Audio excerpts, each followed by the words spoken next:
Buen día para todos. Soy Jonathan Reyes y hoy les vengo a dar una breve introducción sobre la Revolución Francesa. Este es un gran tema. ¿Qué se puede decir? Que eliminó las bases económicas y sociales que habían en el antiguo régimen. Pero para entender algo mejor, vamos a hablar un poco de qué era el antiguo régimen. El antiguo régimen fue un sistema político, económico y social, el cual estuvo dividido en tres características principales. La primera es la sociedad estamental, que está dividida por clases sociales: el rey, la nobleza, el clero y el tercer estado. El rey por posesión divina, la nobleza, los duques, los marqueses, el clero, los frailes, los monjes y los obispos, y el tercer estado, todas aquellas personas trabajadoras como los campesinos y artesanos. Este tercer estado representaba el 90% de la población. La segunda característica, el absolutismo monárquico, que era el rey absoluto. Él mandaba, tenía poder sobre toda la nación y nadie le podía contradecir. Por eso se decía que era por posesión divina, ya que se decía que Dios le daba ese don al rey y todos le tenían que hacer caso a él. La tercera característica es que su economía se basaba en la agricultura, ya que era mano de obra que todos estos del tercer estado, como los campesinos y trabajadores, trabajaban a diario. ¿Qué pasaba?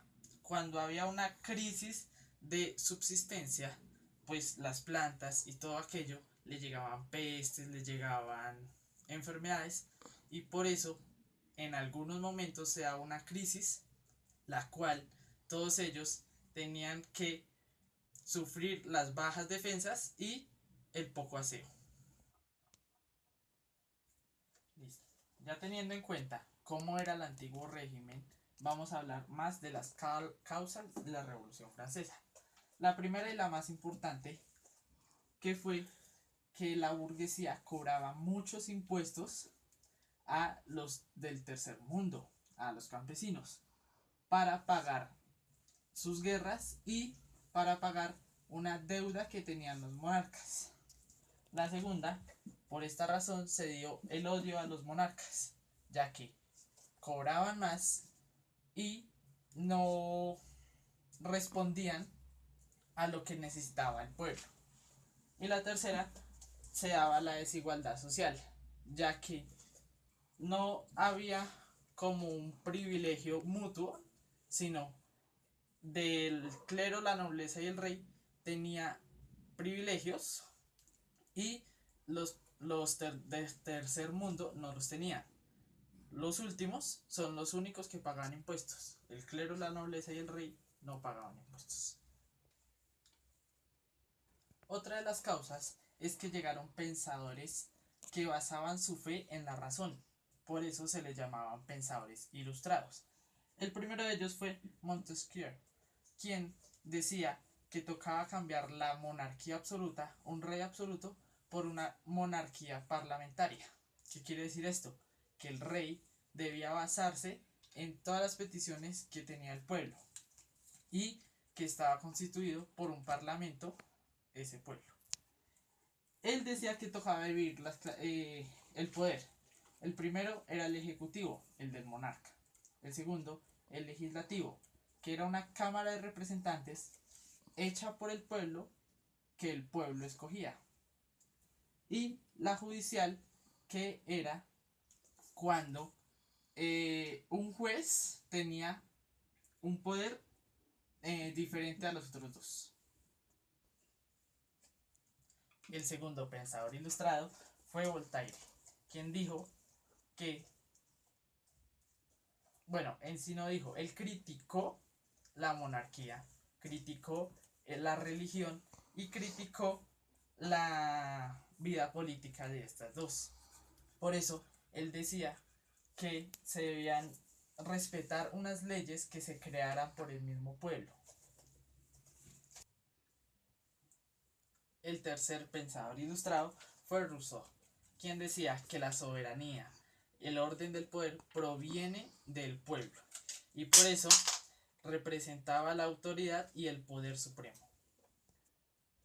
Luis XVI, cuando empieza a gobernar, se dio cuenta de que no es apto para gobernar, ya que con su esposa María Antonieta gastaba mucho dinero en guerras de otros países y en los lujos de esa corona.